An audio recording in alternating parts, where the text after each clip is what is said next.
Oh my, are we in for a series, sports fans? We got a little bit of everything in this game, and lots of X's and O's to go through as the opening chess moves have been made.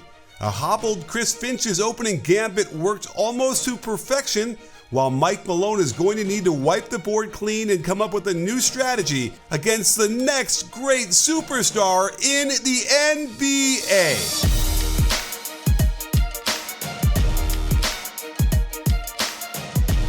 While Malone opted for very traditional defensive matchups by position, it was Finch who went with Karl-Anthony Towns on Nikola Jokic and Rudy Gobert on Aaron Gordon. He also sent waves at Jamal Murray by alternating defenders to give him different looks and amounts of defensive pressure. I charted all the possessions when Cat and Gobert were in together and when they were able to match up the way they wanted to. The Nuggets could only muster a measly .611 points per possession. Right from the get-go, Anthony Edwards is hounding Murray, physical with him by the block, connected to him around the Jokic ball screen, and watch how Jokic refuses to go at Cat. Both because Cat's center of gravity is a little lower than Gobert's, but because Gobert gets to hover in the area. Now we get a masterclass of locking down defense. Notice that Ant isn't just moving his feet, he's aggressively reaching to occupy Murray's handle, even getting a deflection before Jokic gets caught for 3 seconds in the lane. In one of the most crucial possessions of the game, watch how putting Naz Reid on Jokic and Rudy on Gordon allows Rudy to zone up the backside of their defense. Now, I can't remember the last time Jokic made a crunch time mistake as big as this one, trying to lob it instead of his patented floater. But mon Dieu, does Rudy make an incredible defensive play, one that leads to an Anthony Edwards fast break that gave them separation they absolutely needed to hang on. If you're wondering why Finch is hell-bent on keeping Gobert off of Jokic, it's because things like this happen whenever the Nuggets can force this matchup. Rudy simply has no way to keep Jokic from getting to the front of the rim with the battering ram shoulders and spin moves that Jokic employs. Some of these shots missed, but as a coach, even those keep you up at night considering how close Nikola gets. He won't miss many of these all series long.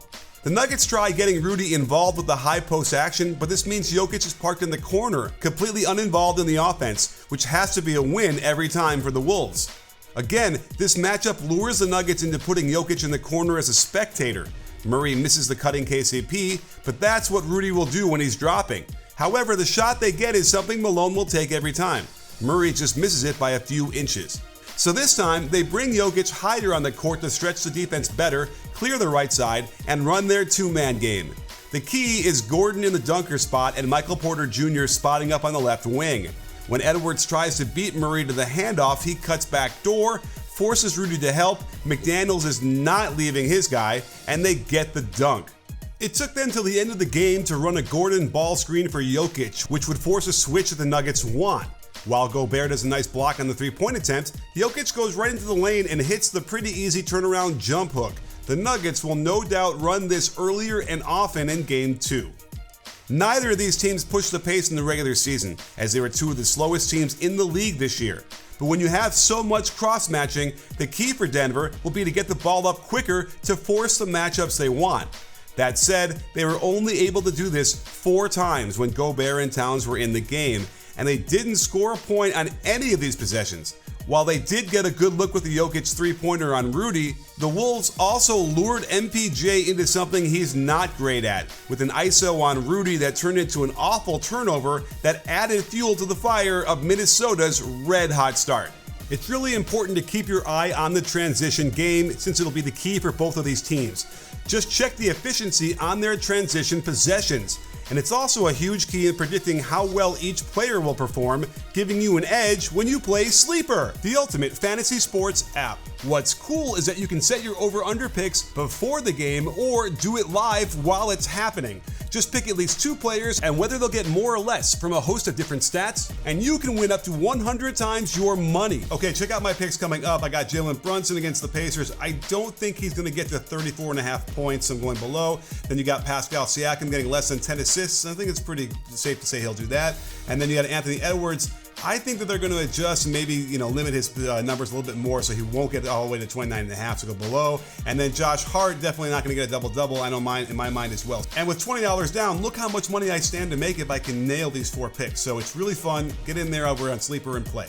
And if you use my code BBALL100, they'll match your first deposit dollar for dollar up to $500. There are so many ways to win. It raises the stakes when you watch it, so what are you waiting for? Terms and conditions apply. See Sleeper's terms of use for details. Currently operational in over 25 states. Check out Sleeper today. Now let's get to the reason why the Timberwolves won this game, and I've got 2 words for you.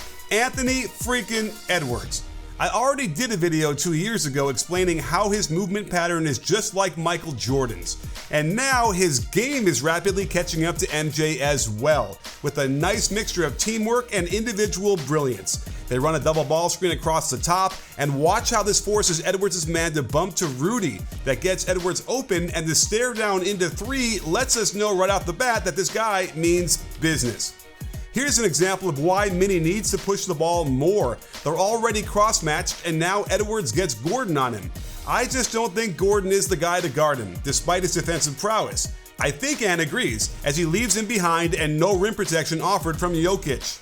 This was a slightly busted play. I don't think Edwards was supposed to set a ball screen here. Looks like they wanted to enter the ball to Rudy. But it worked well, as for some strange reason, Jamal Murray is top-locking Edwards despite no screen being set for him and no help defenders near the paint.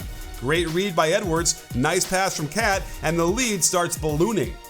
Watch KCP ice this ball screen, forcing Edwards towards the baseline. Jokic is supposed to contain, but instead foolishly sticks his left arm into the oncoming traffic, clearly fouling him, yet inexplicably complaining to the ref as Slow-Mo considerately gets some help lifting his teammate off the floor. KCP is the guy Denver wants guarding Ant as much as possible, so the Wolves run a handoff out of the corner. If Caldwell Pope is going to try and reach at the moment of reception, he'll end up out of the play. And if Jokic wants to drop below the dotted line, they're going to get roasted all series long. They'll have to bring Porter Jr. over and risk giving up an open 3 to McDaniels. Here's almost the same action, but they get it pinned down first. KCP is much better staying disciplined around both screens, but we see how overpowering Edwards can be with a little right shoulder and then fades over his left from a short 15 feet to recapture the lead. Watch for the Wolves to try and get Jokic out of position by screening him before the ball screen is set for Ant. Jokic steps up higher this time to stop the mid-range, but that invites the drive. Check how Rudy sets a good run block and also clamps Jokic's arm while Edwards is laying this up. The biggest problem with the Nuggets defense is that they never decided to force Edwards to give it up. Considering he was 17 for 29 on the day, it was astonishing they let him post up the smaller defender without anybody running at him. Jokic was right there, and although that might leave Conley open for 3, maybe MPJ rotates in time. I'm not sure what Rudy was doing. Come on, man, don't clog up the lane looking for a pass that you shouldn't be getting anyway. Which does bring up the only thing I could point to from Minnesota that could be adjusted moving forward. I just don't know why they're willing to try and hit Rudy so much on the short roll. Check this gorgeous no-look pass to the deep roll for Rudy, who only needs to catch it and dunk it. These are the passes he should be getting. Conley is the guy who tries to pass it to him in the short roll the most, and this kind of fumble of the catch is quite common. However, it somehow worked out for them, luring MPJ to the ball instead of his man, who continues to just dominate this game. While this is absolutely not Rudy's fault, it's their willingness to pass it to him on short rolls where we'd have to make a clean catch, possibly dribble the ball, and then make a read for a pass that just makes me nervous. Watch how high Jokic has to step up for the ball screen on Edwards. It was awkward, but give Rudy credit for making the right read, and his glance to McDaniels first makes KCP jump that way, eliminating his closeout to the shooter for a key bucket at the end of the first half. But Conley forces another short roll pass to Rudy despite KCP already in good early position, and it's another turnover. Please limit these. Rudy is much better off being a decoy on his rolls to potentially suck defenders to him. Here was one I was positive Conley was going to try and get to him, but instead makes the much better read and hits Cat, who draws the shooting foul. It happened again here when Ant left his feet and tried to force the pass to a rolling Rudy, who would have made a catch with tremendous pressure on him. It should have gone to Naz Reid, who was having himself a heck of a fourth quarter. Somehow Edwards gets the ball back and not only demonstrates why Aaron Gordon isn't the guy to guard him, but reminds us all of a certain all-time guard with the pull-up mid-range swish. If that weren't enough, his defense was absolutely stellar, and it only stands out in today's game because so few players make plays on both ends. First, check how he's guarding MPJ on the inbounds, fights through the screen, then switches on to Jokic before jumping off on the cut to not only block this while moving backwards, but using his left hand.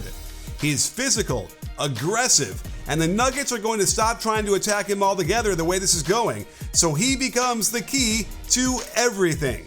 This series is going to be epic, and the Timberwolves played the perfect game with a great defensive game plan that threw the Nuggets off. I expect the Nuggets to make some of the easier shots they blew in Game 1 and even this series up in Game 2.